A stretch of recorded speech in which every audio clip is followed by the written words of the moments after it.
Hello everyone, welcome back to my channel that is English field. Friends, आज का जो ये वीडियो है वो बहुत ही ज़्यादा इम्पॉर्टेंट है और इससे काफ़ी सारी क्लैरिटी आएगी आपकी प्रिपरेशन में। और किसी भी एग्ज़ाम को देने के लिए प्रिपरेशन में क्लैरिटी ही सबसे इम्पॉर्टेंट पॉइंट होता है। और ये सारे क्वेश्चंस मेरे खुद के क्रिएट किए हुए नहीं हैं, ये सारे आपके कमेंट से उठाए हुए क्वेश्चंस हैं। और मुझे लगा कि वाकई में ये क्वेश्चंस बहुत रेलिवेंट हैं और इनके जो आंसर मैं दूंगी वो आपकी प्रिपरेशन में आपको बहुत ज़्यादा मतलब हेल्प कर सकते हैं। और स्पेशली जो वो एस्पिरेंट्स, यहाँ पे मैं यूपी टीजीटी पीजीटी की बात कर रही हूँ, जो वो वाले एस्पिरेंट्स हैं जिन्होंने अब की बार फर्स्ट टाइम अटेम्प्ट करने की सोची है या वो प्रिपरेशन कर रहे थे और फर्स्ट टाइम वो देने जा रहे हैं, बहुत साउंड उनका बैकग्राउंड नहीं है, बहुत ज़्यादा उनको नॉलेज नहीं है इसके बारे में। और ऑब्वियसली अगर आपको नॉलेज नहीं है तो आप इधर उधर से कहीं ना कहीं से उसको सर्च करने की कोशिश कर रहे हैं। इसलिए ये वीडियो जो सीरियस कैंडिडेट्स हैं उनके लिए बहुत ही इम्पॉर्टेंट वीडियो है, क्योंकि कई बार होता है कि ये सोशल मीडिया जो होता है उससे हम लोग डिस्ट्रैक्ट भी बहुत होते हैं। बहुत चीज़ें हमें प्लस भी मिलती है तो माइनस भी मिलती है। और अगर पहले से या तो आप एक्सपीरियंसड हो और अगर आप रॉ हैं, आपको नॉलेज नहीं है, तो हम फंस जाते हैं और बहुत बड़ी बड़ी गलतियों से हमारा सिलेक्शन रुक जाता है। तो ये वीडियो सीरियसली आप देखिएगा पूरा और आपको काफ़ी बेनिफिट होगा। और अगर आप सीरियस हैं तभी इस वीडियो को देखिएगा, वरना ये आपके किसी यूज़ का नहीं होगा। क्योंकि इंग्लिश फील्ड चैनल पे कंटेंट वही दिया जाता है जो आपके लिए 100% काम करे, 100% आपके लिए बेनिफिशियल हो। व्यूज़ या कंटेंट के लिए यहाँ पे कुछ भी क्रिएट नहीं किया जाता। ये मेरा चैनल ऑथेंटिसिटी के लिए जाना जाता है। ठीक है, तो चलिए स्टार्ट करते हैं जो आपके क्वेश्चंस हैं। सबसे पहला क्वेश्चन है इम्पॉर्टेंट। एक तो बात आती है यूपी टीजीटी पीजीटी सिलेबस की।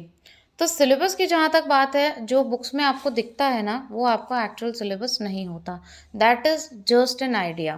तो सबसे पहले आपको इसके सिलेबस की पूरी डिटेल में जानकारी होनी चाहिए और उसमें से भी क्या इम्पॉर्टेंट टॉपिक हैं जहाँ से हमेशा क्वेश्चन पूछे जाते हैं। और आज भी मैं दावे के साथ आपको बोल रही हूँ कि ऐसे बहुत सारे टॉपिक हैं जिनसे हमें पहले ही पता होता है कि यहाँ से क्वेश्चन आएगा ही आएगा। क्वेश्चन का पैटर्न चेंज होता है, मतलब किस तरीके से पूछा जा रहा है क्वेश्चन वो चेंज होता है, लेकिन वो जो क्वेश्चन होता है वो थोड़ी चेंज हो जाता है, उसका आंसर थोड़ी बदल जाएगा, पूछने का तरीका बदल सकता है, राइट। वो आज नहीं, वो कभी नहीं बदलेगा। शेक्सपियर शेक्सपियर ही रहेंगे, वो कभी चेंज नहीं होंगे। वर्ड्सवर्थ ही रहेंगे, उनके जितने भी वर्क्स हैं वो वही रहेंगे, उनकी पोएम्स चेंज नहीं होने वाली है। But the way examiner will ask the question that could be different every time. तो वो नॉलेज, वो पकड़ आपके हाथों में होनी चाहिए। ठीक है, दूसरा आपका क्वेश्चन है सबसे बड़ा कि क्या इसे पूरा करना कठिन है।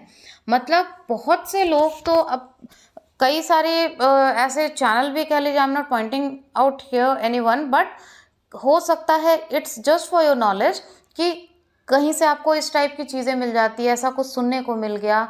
कई ऐसे लोग हैं जो आधे से ज़्यादा तो डराने में ही लगे रहते हैं कि अरे इसमें इतना पढ़ना पड़ेगा, इसमें ऐसे करना पड़ेगा। तो आप उस चीज़ को पढ़ने से या अटेम्प्ट करने समझने से पहले ही डर के एक स्टेप पीछे आ जाते हो। और जहाँ आपका मेंटल लेवल एक बार सेट हो गया ना आपके माइंड में कि नहीं ये चीज़ तो ऐसे है, तो आपका फिर नज़रिया वही बन जाता है। ठीक है, जबकि रियलिटी में बता दूं कि ऐसा बिल्कुल भी नहीं है। अगर आप न्यू एस्पिरेंट भी हैं, फर्स्ट टाइम भी अटेम्प्ट करने जा रहे हैं, बहुत से लोग हैं जिन्होंने फर्स्ट टाइम में इसको क्लियर किया है, तो इसे पूरा करना कठिन नहीं है। कठिन तभी बनेगा जब या तो आपको सामने वाले की बातें समझ में ना आ रही हो, तो उनका समझाने का तरीका आपके पल्ले ना पड़ रहा हो, या फिर देखिए टीचर ही एक ऐसा होता है जो किसी भी टॉपिक को, किसी भी सब्जेक्ट को बहुत टफ को इजी बना देता है और इजी को भी टफ बना के पेश कर देता है। टीचर के अंदर ये कला होती है।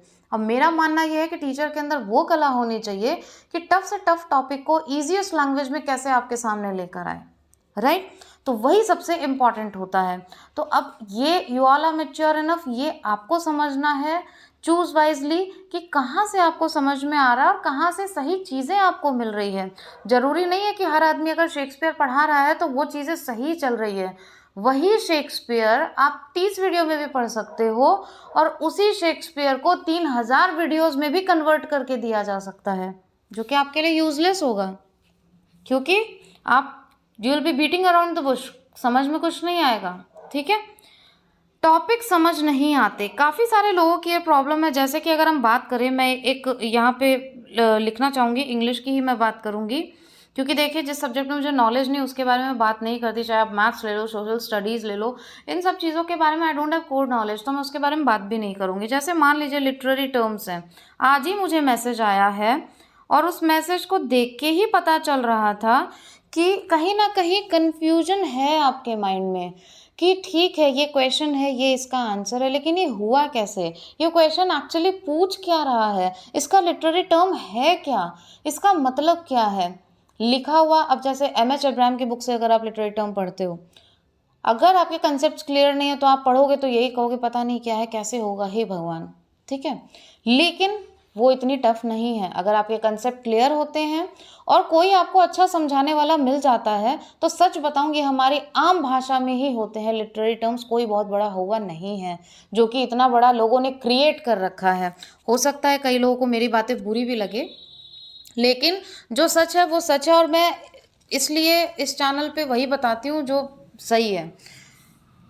तो मेन बात ये है कि चीज़ें इतनी टफ हैं नहीं, इतनी कॉम्प्लिकेटेड हैं नहीं, बस ऐसे करके दिखाया जाता है कि चीज़ें बहुत टफ हैं। क्योंकि अगर आप किसी टॉपिक को ईजी नहीं बना पा रहे हो किसी के लिए भी, क्योंकि सामने अगर कोई पढ़ रहा है तो वो किसी भी एज का हो, है तो वो स्टूडेंट ही, वो आपसे कुछ पढ़ने की उम्मीद रख के आया है, तो वो ईजीएस्ट फॉर्म में होना चाहिए, मेरा ये मानना है। तभी आप अपनी टीचिंग को जस्टिफाई कर सकते हो। तो टॉपिक समझ में नहीं अगर आते हैं तो उसका यही रीज़न है कि अच्छे से क्लैरिटी नहीं है, और आपने जहाँ से भी पढ़ा है वो सही तरीके से नहीं पढ़ा है, या अभी तक आपको सही तरीका मिला ही नहीं है। लेकिन उसको ये मान लेना कि ये चीज़ समझ में नहीं आ सकती या टफ है, तो ये गलत है। अब बात करते हैं कि क्या है सबसे सही तरीका एग्ज़ाम क्रैक करने का। ये तो सभी का ड्रीम होता है कि हमें एग्ज़ाम क्रैक करना है, क्रैक करना है। क्रैक करना तो बात की बात आती है। दिन भर आपके दिमाग में ये नहीं चलना चाहिए कि हमें क्रैक करना है, ये नहीं हुआ तो क्या होगा, वो नहीं हुआ तो क्या होगा। दो ही पहलू होते हैं तैयारी करने वाले के, या तो वो जीतेगा या फिर वो हारेगा। ऐसा तो है नहीं, जो पढ़ेगा ही नहीं वो ना जीत ही पाएगा ना वो हार ही पाएगा, राइट। तो इसलिए सबसे इम्पॉर्टेंट बात होती है तैयारी की, आप अपने सिलेबस को डिटेल में स्टडी करें, PYQs को स्टडी करें, उनका पैटर्न समझें। पैटर्न समझने के बाद आप ये देखें कि बार बार क्वेश्चन कहाँ से आ रहे हैं, और ये जो स्टेप्स मैं आपको बता रही हूँ वो उतने ही ज़्यादा इम्पॉर्टेंट है जितना कि आपकी तैयारी करना इम्पॉर्टेंट है। आप सोचते हो ना, अरे हमारे तो आज 5 घंटे ऐसे ही वेस्ट हो गए। ये वेस्टेज ऑफ टाइम नहीं है, इसी से आपकी सारी प्रिपरेशन जो है वो इवैल्यूएट होगी और सही दिशा में पहुंचेगी। उसको समझने के बाद में आप स्टेप बाय स्टेप चीज़ें लेके चलें। अगर आप कहेंगे तो पूरा एकदम टो टू टिप मैं आपको डिटेल में वीडियो बना के दे दूंगी कि किस किस राइटर को प्रिपेयर करने का क्या क्या स्टेप आपको लेना चाहिए, और इस तरीके से आप पूरी तरीके से कंप्लीट उसको करें। आप मुझे कमेंट बॉक्स में कमेंट करके बताना, क्योंकि देखिए जिस हिसाब से आपकी प्रॉब्लम पता चलेगी उसी के हिसाब से मैं आपको जैसा भी होगा मैं गाइड करूँगी, ठीक है। सबसे बेस्ट तरीका यही है। उसके बाद आप सबकी बायोग्राफीज पढ़े, जैसा कि आप सबसे सुनते आ रहे हैं। बायोग्राफी देखिए पढ़ना इसलिए ज़रूरी है क्योंकि उसमें बहुत सारे ऐसे इंसिडेंसेस रहते हैं जिनसे क्वेश्चंस क्रिएट होते हैं। आपको उनका जो भी राइटर होता है उनका बैकग्राउंड पता चलता है, और वो पूरी लाइफ उनकी रिफ्लेक्ट करती है उनके वर्क्स में, ठीक है। तो बायोग्राफी इसलिए ज़रूरी होती है। ज़रूरी नहीं है कि उसका बर्थ डेट या डेथ डेट ही पूछेंगे, ऐसा ज़रूरी नहीं है। इसका मेन रीज़न ये होता है बायोग्राफी पढ़ने का, क्योंकि अब मान लीजिए आप किसी पर्सन से मिलने चाह रहे हो और डायरेक्टली आप उसकी लाइफ में इंटरफेयर करोगे विदाउट नोइंग कि क्या इसका मतलब सिनेरियो रहा है, कहाँ से वो आता है, उसका नाम क्या है, उसका इंटरेस्ट क्या है, तो इतना इंटरेस्ट आपको उसके बारे में जानने में नहीं आएगा, राइट। पहले आप जानोगे तो आपका इंटरेस्ट और बढ़ेगा, और उसके बाद आप उसके वर्क्स को स्टडी करोगे। दूसरी बात यह है कि जितना भी पढ़े एग्ज़ाम ओरिएंटेड पढ़े, क्योंकि किताबें बहुत सारी हैं। बहुत सारी किताबों को पढ़ना is not important. What is important कि आप बुक बहुत ही अच्छी सेलेक्ट करो, और उसके बाद में उसकी स्टडी करो, और बहुत अच्छे से स्टडी करो। जो जो नहीं समझ में आता नोट डाउन करो। बहुत से लोगों की आदत होती है सब हवा में ही कर देते हैं, नोट नहीं करते हैं, जबकि मेरा ये मानना है कि आप एक एक पॉइंट नोट करो, एक एक चीज़ नोट करो कि पूरे दिन में आपने स्टडी किया क्या है। और सच मानिए जिस दिन वो डेट वाइज आपके पेपर पे रहेगा ना, आपको खुद को गिल्ट महसूस होगा कि आज मैंने बस यही किया, क्या यही मेरी लाइफ डिजर्व करती है, क्या इससे मेरा एग्ज़ाम क्रैक होगा। सारी चीज़ें खुद ब खुद ट्रैक पे आ जाएगी, कहीं बाहर से मोटिवेशन की ज़रूरत नहीं है। जब गोल आपका है तो मोटिवेशन भी आप खुद का खुद हो। कोई दूसरा आपके बारे में इतने अच्छे से नहीं जान सकता या आपके बारे में इतना अच्छा नहीं सोचेगा जितना अच्छा आप खुद के लिए सोच सकते हो। मेरा हमेशा यही मानना है, क्योंकि गिराने वाले बहुत मिलेंगे, उठाने वाले बहुत कम मिलेंगे। आपको यहाँ वाईटी पे भी मिल जाएगी ये सारी चीज़ें, ठीक है। एक सेकंड में खबर ऐसे फैल जाती है, कल ही है एग्ज़ाम, आधे बच्चे तो किताबें ही बंद कर देते हैं, लो अचानक से हो गया। कई लोग बोल देते हैं अब तो होगा ही नहीं एग्ज़ाम, अगले बार होगा, अगले साल होगा। तो ये सारी चीज़ें बहुत इम्पैक्ट डालती है, इसलिए बी फोकस्ड फॉर्म डाल दिया है तो अब आपको मैं भी अपडेट करती रहती हूँ चैनल के थ्रू कि क्या प्रोसेसिंग चल रही है, ठीक है। तो चीज़ें आपको पता चल जाती है कि 3 से 4 महीने में होना ही है, तो फिर उसमें डिस्ट्रैक्शन किस बात का, फिर उसमें आप डिस्ट्रैक्ट होना ही नहीं चाहिए आपको।